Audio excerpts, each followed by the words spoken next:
Hi, and welcome back to McCall's Kitchen. This is Chef Eric, and today we're going to make a caramelized Granny Smith apple tart. It's kind of like an upside down French apple tart.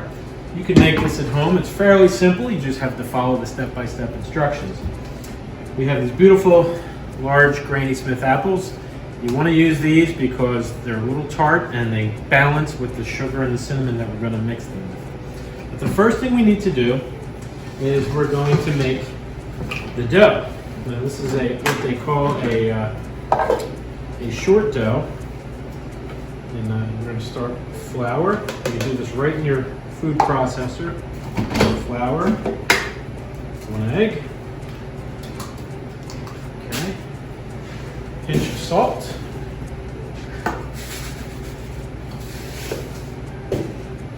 cold butter that's diced. The amounts will be in your recipe. And then we're going to pulse this together. So in a lot of pie recipes you'll see that you cut the butter into the flour. That's exactly what we're doing here.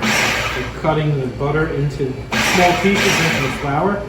But when we're finished with our dough, we're going to want little pieces of butter to be in the dough, or visible through the dough. So we're going to add a little bit of ice water.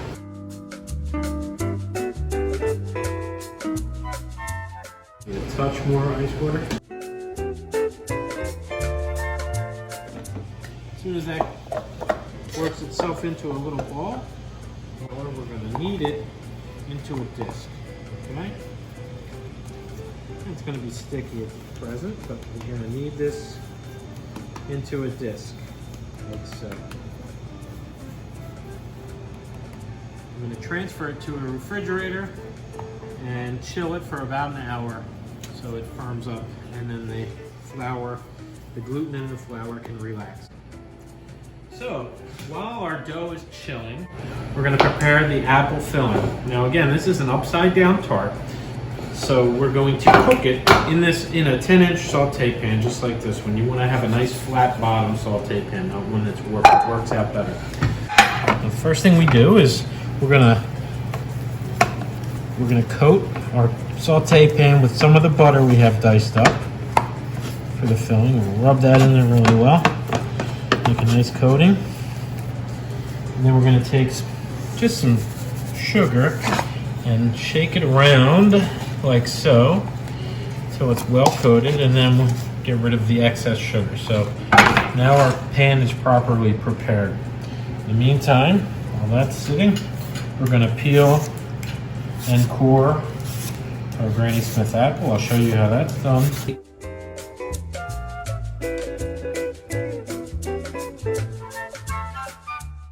Cut it in half and then quarter it. And then I will take the knife and just cut on a little angle to cut all the seeds out. You see that? And then we'll slice that in half.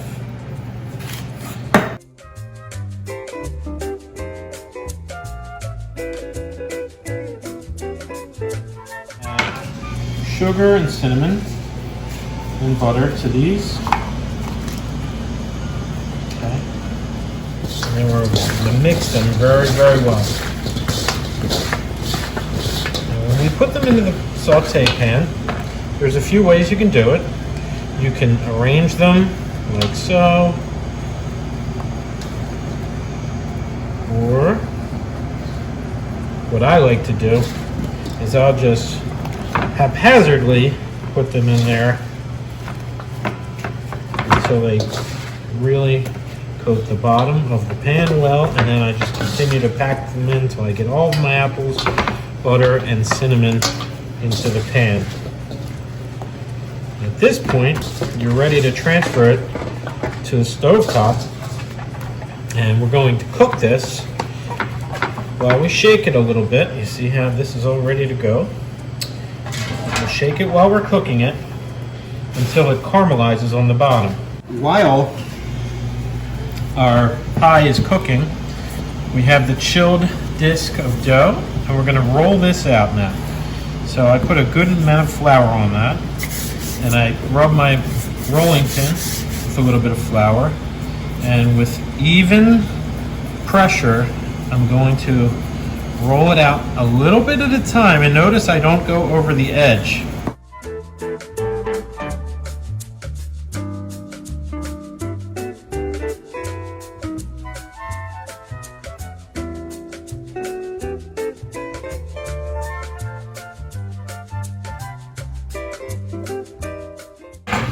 What I'm going to do is roll this edge over itself like so.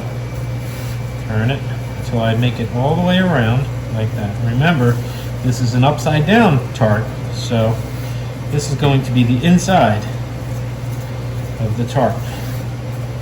You see how just roll it onto itself like that. Doesn't have to be particularly neat.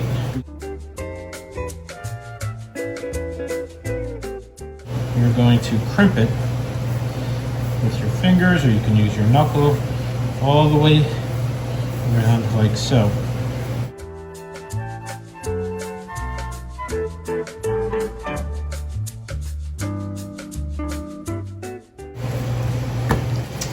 Meanwhile, back to our saute pan. The apples are cooking nicely. You see that they're sizzling. We want to keep giving it a little wiggle there, a little turn. This ensures that it cooks evenly and that the apples will fully caramelize and not burn in one spot or another on the bottom. You want to cook it until it's fully caramelized, and there's two ways to check that. One, you're going to take a spoon and dip it in there and look at the spoon and see if the sugar is caramelized. Or you can actually use your ears. That's what I do. I use my hearing. Once that, it'll start to really sizzle loudly. At that point, I'm going to pull it off. But we still have another minute or so, so we'll come back to this. When it really starts to get a hard sizzling sound, you'll know you're very, very close to being finished. You can look on the edges and see it's starting to caramelize. If you take a spoon and dip down there, you can see, pour it on top, you can see this apple here is starting to caramelize. Looks good. We're just about there. Now we can let it cool down a bit, or you can go right ahead and get it to the oven. Okay, so I'm going to take this piece of dough, invert it onto the apples, and I'm going to spread it out. So I'm going to give it a little shake. And then we're going to go into a preheated oven, 350 degrees, for about 15 minutes. So our 15 minutes have elapsed. You'll see that the crust is nice and brown on the backside. I like to let it rest for a good 10 minutes. It allows all the apples and the caramel to come together and not be too hot. But if we try to invert it now, it'll stick to the pan. So we want to put it back on the fire, and then this will loosen it up. So this takes a minute. Okay, you'll see as I shake the pan, it started to loosen up. Now we don't want to make it too hot. When we invert it, you need to be very, very careful. We can use a cardboard cake circle, a 10-inch cake circle, or a plate that is 10 inches or bigger on the outside. And I'm going to use a plate today, but you'll see that this is moving really nicely. Kind of licks the side clean like that. And now, just gentle shakes. You don't want to shake it too. Now I'm going to take it over to the table, and we're going to invert it now. And we do that while it's still warm. If you want to, wear long sleeves, because it could possibly burn you. Okay, so this plate covers it. Give it one last shake. We're going to go up and down. And this is what your finished product looks like. There's your upside down Granny Smith apple tart.